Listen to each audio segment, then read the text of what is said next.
RaceNuts podcast, episode 19.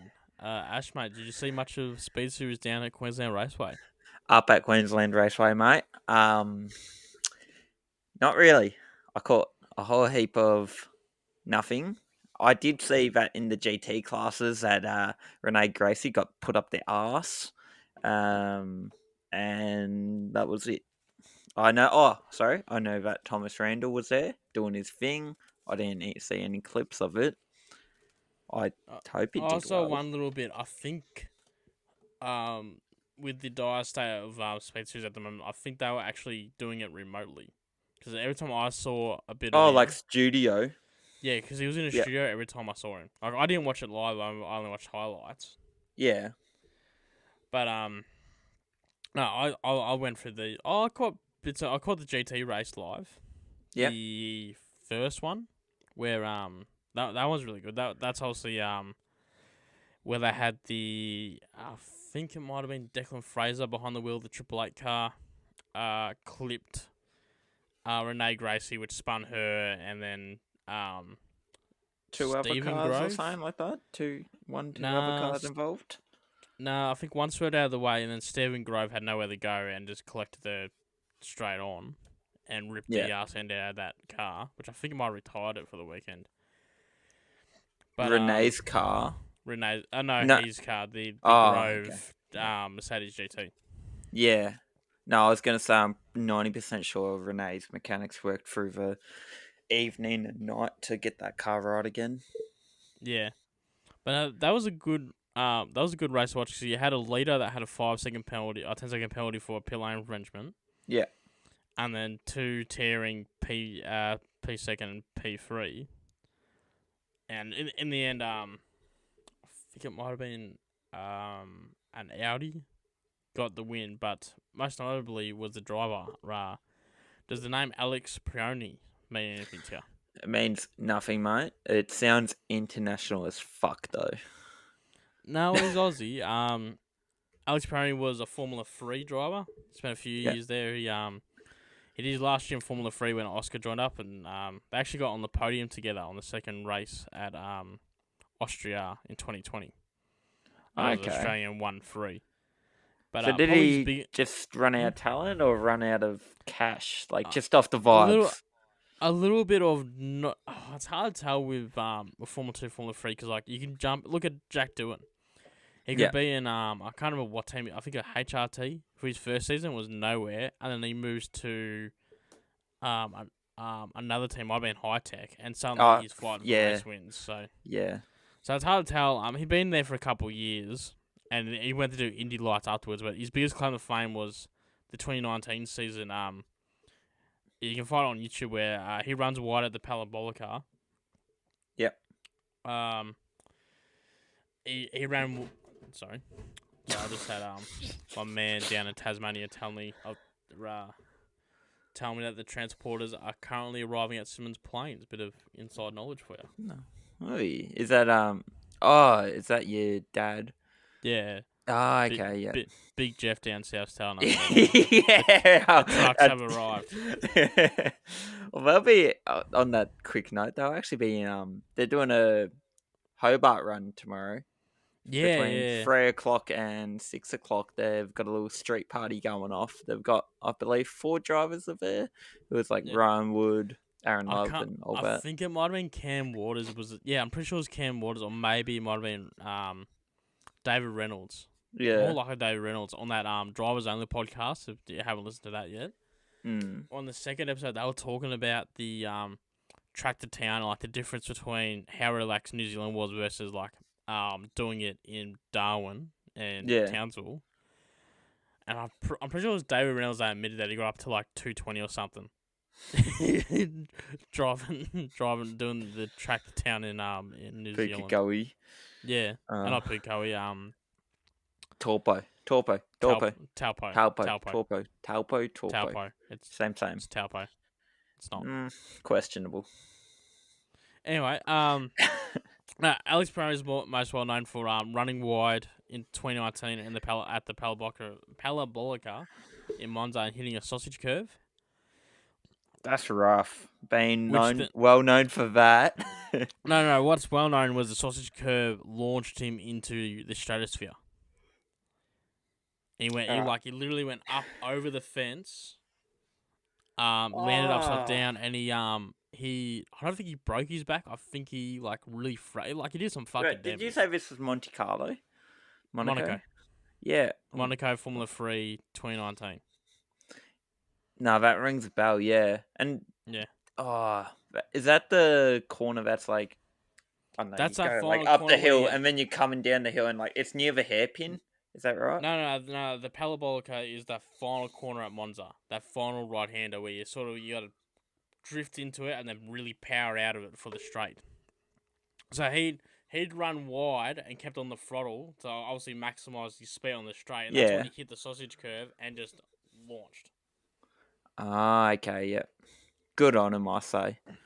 If you're gonna do it properly. Obviously, he walked away fine, before I just go fucking up some. He did walk away, and I was like, "Oh, he's fine." I was like, "Oh no, he's done some significant back damage," but he was back in 2020 mainly because everything got shut down, so he had time to really recover.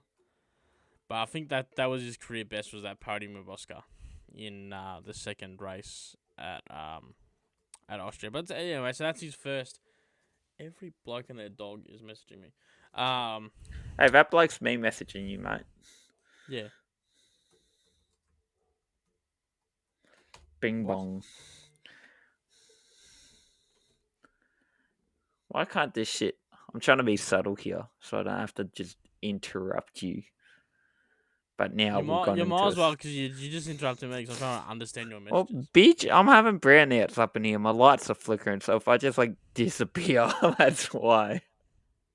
No, you get that with the big jobs. Yeah. Alright, just Croydon things. Baronia things soon enough, mate. Baronia things. Next one, Bronia's worse. I'll be able to out of the fry pan into the fryer. The place we're looking at, I've got it's an apartment building, and I just look out perfectly at power lines. That's just my straight view of just power lines, and I'm talking to the real estate agent, and I'm like, is there anything I should know about living this close to power lines? And they're like, not really. I'm like, okay, well, guess I'll wear my tinfoil hat for the first month or so. Ironically, that would make it worse, wouldn't it? Nah, bounce the frequencies off, mate. Yeah. So anyway, that was Alex Peroni's first real return back to Australia, because he went and did some Indy Light stuff, and now he's back. So I think he said somewhere that he's keen for a tilt in a supercar. Whether or not that happens, that's something else. Well, he wouldn't be the first Australian or former Grand Prix driver to do it. I know he's not an F1 Grand Prix driver, but I believe I was open reading... wheel, that's gone up that route. Yeah, well, James Courtney. Yeah, but I believe in reverse roles, I believe it was... Oh, it's definitely not Alan Moffat. I read it last night. It was in this... It was Jack Brabham and someone else who in 65 or some shit did a Bathurst run. A fair few of them did. I think Brabham definitely did. Yeah. I'm trying to remember his name correctly and stuff up. The former race director of supercars who retired only a couple of years ago. I'm trying to remember how. Tim Schinken. He was a Grand Prix driver for a little bit as well. Oh shit! Before coming back to what was Australian touring cars and But V8 supercars and men's supercars. Yeah, running that. Obviously, Craig Lowndes had a crack, but then the team he was aligned with went under, and that was that. Previously mentioned James Courtney. Probably one of the biggest ties with it will be the 2006 race. The 1968 world champion Denny Helm. No, Denny who? I'm gonna quickly Google that so I don't mix him up with the NASCAR driver. I've done that before. 1968 world champion.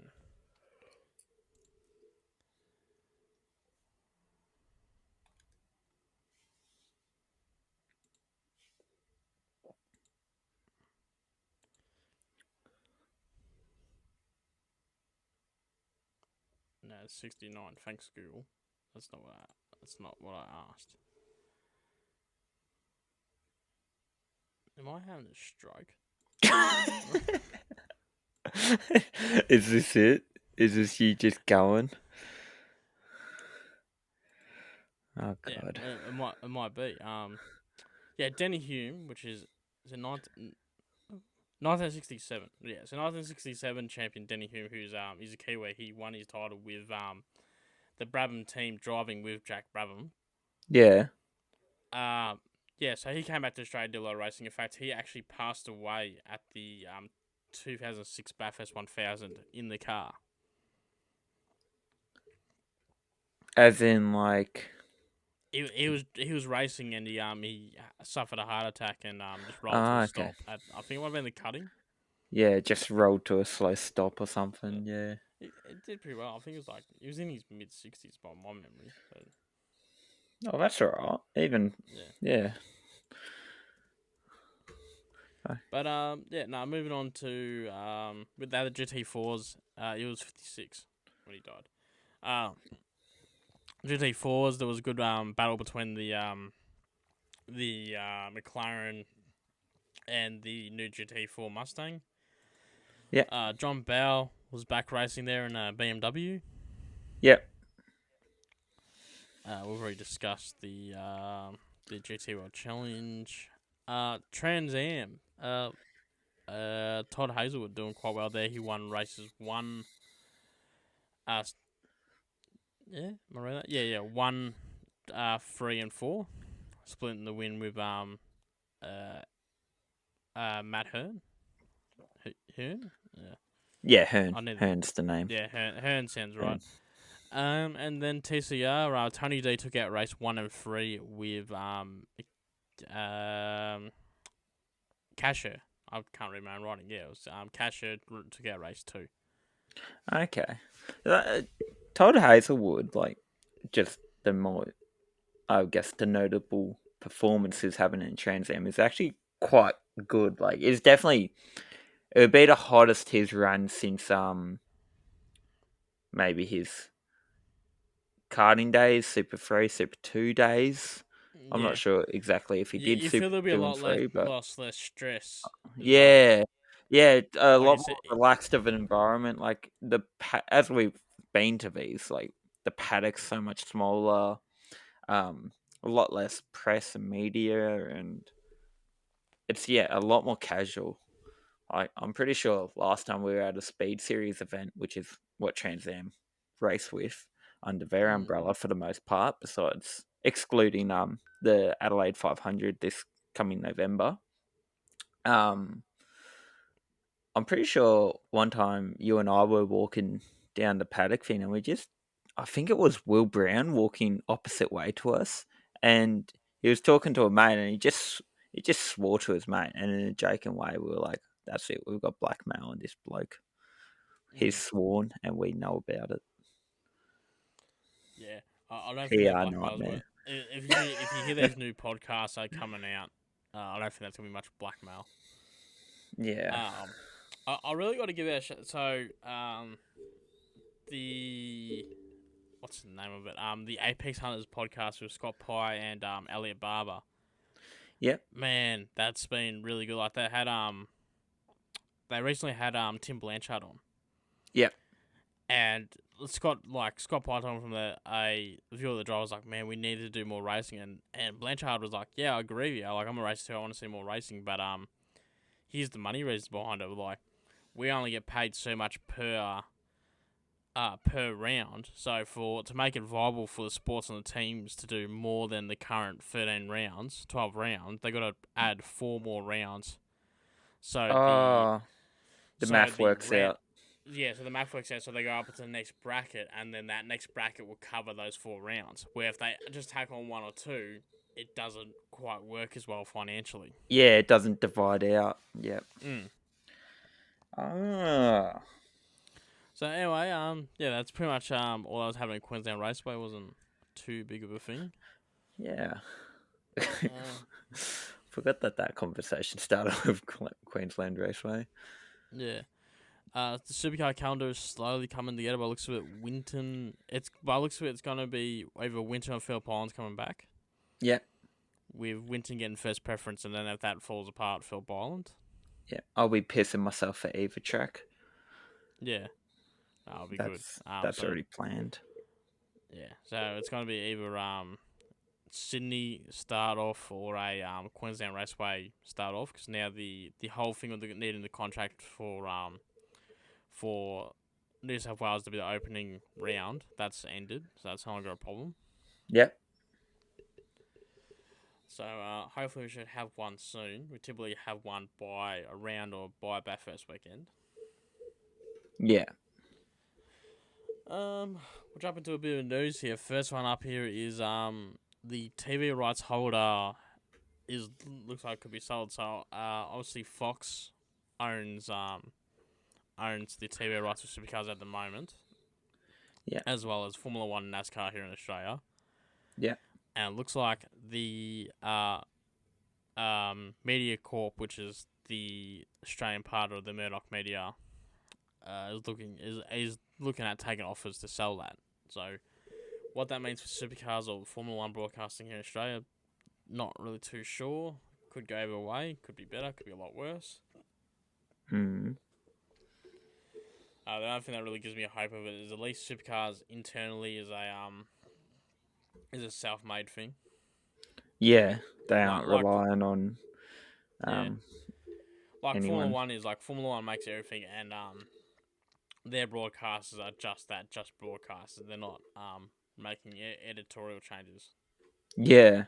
That being said, they can't control when they go to ad break or what they choose to when they choose to have that window open. Yeah. All right. Well, I'll roll us into the next bit of news. It's nothing crazy.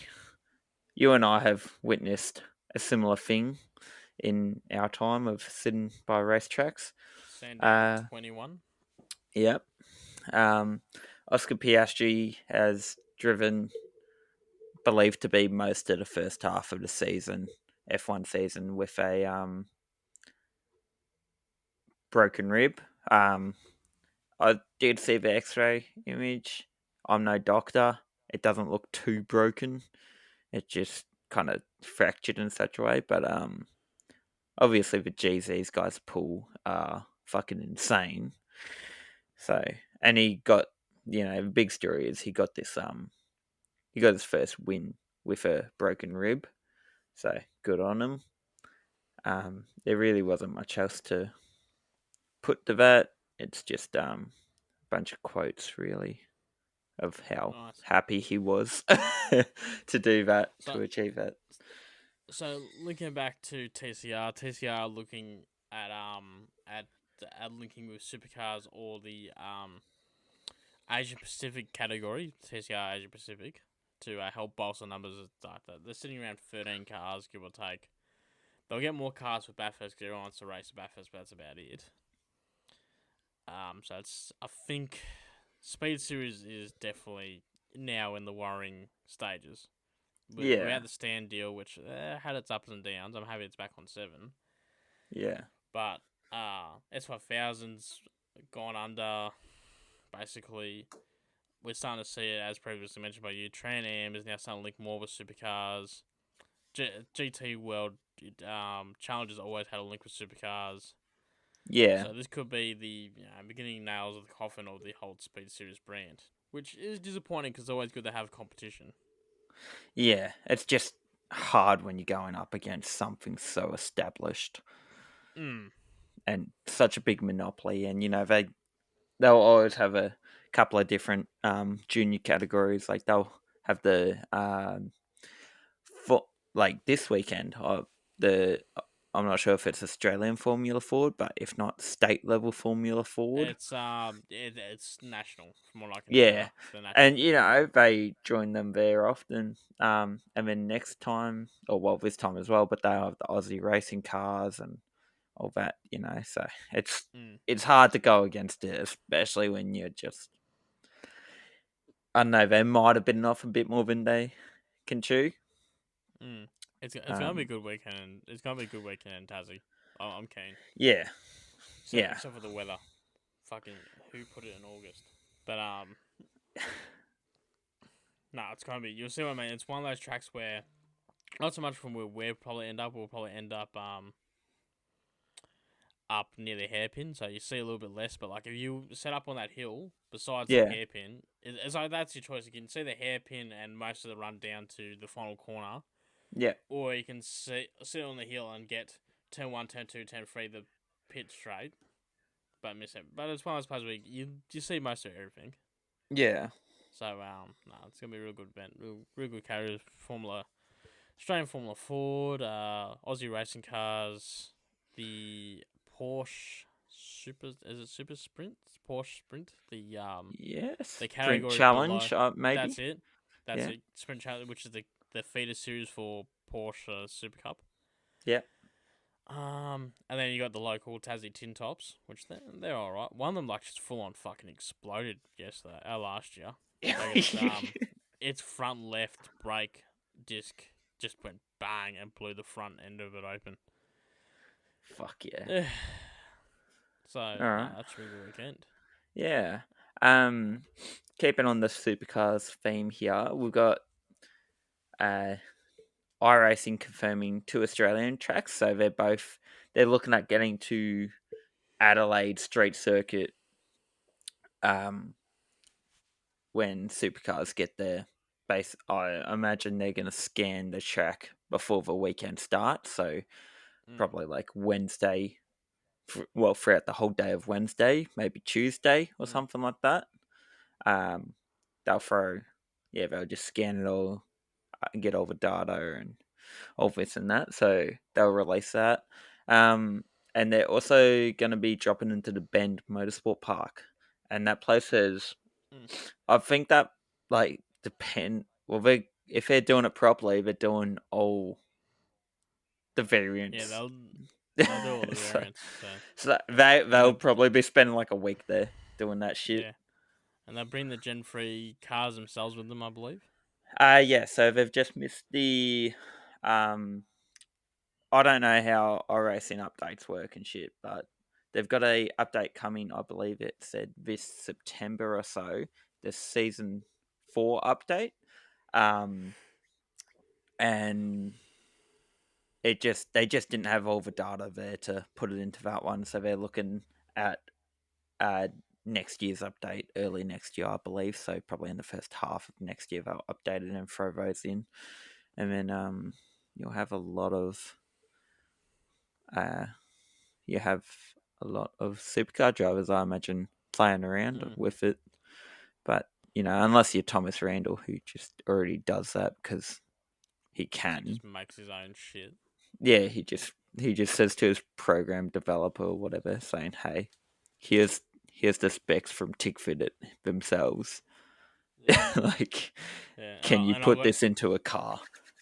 And I've got Cam coming in later today, so he can make his car 4 mil wider. Yeah, yeah, just let him scrape around a bit more. So nothing would be funnier than when we went to that Tickford night and someone asked if Thomas charges his co-drivers to use the Sims, and he was a bit sheepish on answering if he does or doesn't. Yeah, he would have to. If not, he probably just bills it back to the team as like a work expense or some shit. Yeah, get it on tax. Yeah. Oh fuck! Do you reckon they'll be able to actually claim that on tax? I reckon he would. Also, just a bit of news that popped up this afternoon is Betty and her husband. I believe it's her husband. I'm not quite too sure. Simon, I think her partner's named Simon, something like that. Yeah. Just wait, it might be here any second. Whatever. So she had her husband, I believe. Daniel, Betty and Daniel. They've got a couple of deliveries, a couple of old cars. I don't know my old cars that well. But they've now rolled into their garage the 2023 championship winning car. So that's now in private collection. That's awesome. I would have, if I had all the money in the world, it's going in the front lander. Yeah. Like if I got a massive mansion and I had like a foyer, Yeah. there's gonna be a supercar there, Yeah, like an old without a Team doubt. Techno or something. Yeah. Just waiting for my model of that car. Well, who knows when that will come, mate. Oh, it's definitely coming. It's Authentic's just taking ages because like all this shit going on with them. They are making heaps of stuff now. Authentics. Yeah, well they got all the supercars but one. All the supercar teams but one. Oh, that's alright. That's a good effort. Yeah, which is good because they make good stuff. The only thing that worries me is like, as you know, I travel a lot for work, and I'm really skeptical of eating or staying at a pub. Yeah. That's the only pub in town. Oh, okay. Yeah, like you need that competition. Yeah. So, I don't know, it could go away. Hopefully, like I've listened to a few interviews with the guy that owns Authentic. He seems like a real genuine fan. And, Yeah. so I just hope he keeps up that good quality. Yeah, bloody oath. I mean, he does have people under him, but there's no one who's going fucking Yeah. eye It's for more, eye. it's more you don't want to see that quality slip because there's no competition. Yeah. Well, speaking of competition, we got one more rookie on the grid for next year. Kai Allen will join Matt Payne in that number 26 Grove Penrite Mustang. I must it up. So it's good that Kai's finally getting a run. Probably should have got one this year. Weren't you saying in the drivers only podcast that Matt Payne was being pressed as fuck from a couple of the boys? Corny was really giving it. Rug, I think Corny just said to him because they were talking about they're taking fan questions, and someone was saying one of the questions for Matt was when did you find out Richie was going? Yeah. And he goes, oh, he sort of dodged a question. He goes, oh, about Richie was great. You know, the typical Richie's a great bloke. Just PR'd the shit out of it. Oh, not really, because he goes like, oh, you know, he's obviously he's only come over from New Zealand recently. Yeah. He goes, like I've had to move here full time for supercars. I can't really go home that often. So Richie, and obviously Richie being a Kiwi himself that lives in Australia. Yeah. They're both link up really well and all that sort of stuff. Yeah. And he goes, and then just out of the blue, James Corney just goes, so how excited are you to race with Kai Allen? And he started the answer, goes, oh yeah, and then stopped himself because he sort of twigged to what obviously that wasn't public at that point. Yeah. And then sort of like the deeper Squally and Corney were just laughing at how he pretty much just dropped the ball and confirmed it. And then Courtney starts giving Deep Pasquale shit again. So where you going then? He goes, I don't. Oh, you know. And then Deep Pasquale's trying to do the weasel questions of getting out of saying what he's planning. Yeah. And Courtney's sitting there going like, well, I thought you were going there, and I thought you were going there. So what's going on? But no, both those podcasts are really good. They're fucking funny too. Yeah. But more on the silly season stuff. Rumors and speculation. Jack Doohan pretty much all but confirmed at Alpine. Kim Illman sort of dropped the ball on the what's the word I'm looking for? On the embargo. Yeah. And let it slip a few days ago. So as of today, what's today, the 13th? As of the 13th, it's not confirmed by the team yet. But considering there's not a lot of other people willing to jump in that Alpine, so it's gonna be good. Well, looks like Jack's gonna get at least a year out of it. Yeah. Then final bit of co-driver news. So Dean Fiore confirmed for Jackson Evan in the number 12 Brad Jones Racing Camaro for Bathurst and Sandown. Yeah. Which means we now only have 2 unconfirmed co-drivers left, which it's like we know who they are, but it's not confirmed by the team yet, which will probably be James Moffat again with Cameron Waters. Yeah. For their 4th or 5th year together, and Tyler Everingham again with Thomas Randall. Okay, yep. So, yeah. Do you want to take us through the championship standings as we head towards Tasmania, mate? I would love to. So, obviously Ford have been on a huge charge recently with Chad Mostert taking the taking it head on with that lead. So we've got Will Brown placing first in Driver Championship at 17:46, and we got Chaz Mostert 105 points down, and Brock Feeney has fallen to 153 points down. Red Bull are still leading the team's championship at 3,309 points, with Tickford 802 points down, and Walkinshaw Andretti 815 points down. So that's it's generally coming a really good season. Even in Formula One, it's coming a really good season.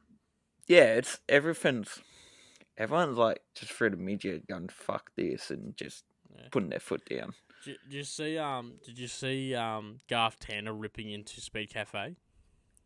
I did not.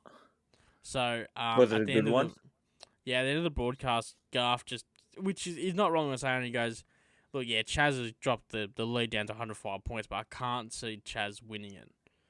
Yeah. I can't see Red Bull dropping with a lead this big. I can't see Red Bull dropping the ball this hard that Will Brown will not be champion. Yeah. And then Speed Cafe put out an article out saying, like, Garth Tander puts knife into Chaz Mostert's hopes. And Garth was straight in the comments going, like, did you watch the fucking interview? I just said it'll be very hard for him. I didn't say I was going to put a knife into his back about it. Yeah. They love it, mate. People just see something and run with it. Actually, on the back of stupid shit, as you know, I'm slowly working my way through the 2011 season. I'll just finish the round at Queensland Raceway, which was 3 races, 2 on Saturday, 1 on Sunday. The 2 on Saturday were like 2 30-minute races, and the 1 on Sunday was like an hour and a half. Yep. But how wild's this for a format? So qualify, race Saturday, do 40 laps or 40 minutes, whatever it was. On Saturday still? Yep. Races finished, checkered flag. Yeah. 15-minute gap between checkered flag and the pit lane opening to go back to the grid for the race 2. So the races were back to back. Back to back by 15 minutes. And they just set the cars out on track. No. The cars came back. Cars came back to pit lane like normal. Yeah. But like they literally didn't even roll them into the garage. They were working on the cars in the slow lane, like just doing, just fuel. Do it once overs, Where once overs, but pretty much unless they had damage, no one was daring to roll their car back in. Because I'm pretty sure race 1 dictated the start position of race 2. Yeah. Shit, actually, that's something really tight as turnaround. Yeah, weird. But like it had a rare fuck up from Triple Eight where so Jamie was on pole. Yeah. And the car just didn't go anywhere. Like just stalled out pretty much immediately and really struggled to get going. Had to limp its way back to pit lane. Yeah. So they used to. This is back when they had the old school V8s with the big trumpet and trumpet air intakes. Yeah. There's probably some mad car nut yelling at me because I just called it something stupid, but you get the idea. Anyway, but like this is when all the cars are different, all the engines were all changed up. So everyone used to have covers that went over their engine, so when the bonnets were up, someone taking a photo couldn't see what they're doing with the engine, or what configuration the engine was in. They left that in Jamie's car. So when he went to take off, he had no air going into the engine because the fucking Vodafone foam cover to stop photos was still on the car. And I'll find a video of this. I'll send it to you later. Yeah. So the car came in. They must have knew straight away what it was. Bonnet up, foam cover out, gets frisbeed into the garage. Yeah. And Larko spotted it. Like they did it real sneaky too. Like they frisbeed it, and then someone grabbed it and ran it into the back of the truck. Yeah. And Larko found Roland Danes. Like, so what was that about?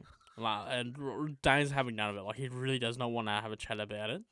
Yeah. And there was there's this moment. I'll send you the video. There's this moment where you could just see in Roland Days' eyes, looking at staring Larko down, going, "Just fuck off." and then Larko's like, "Well, thanks for chatting to me," and just leaves.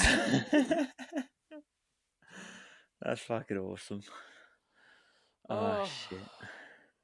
All right. Well, I would say that wraps up episode 19 of the RaceNuts podcast. We're almost at 20, and Thanks for listening.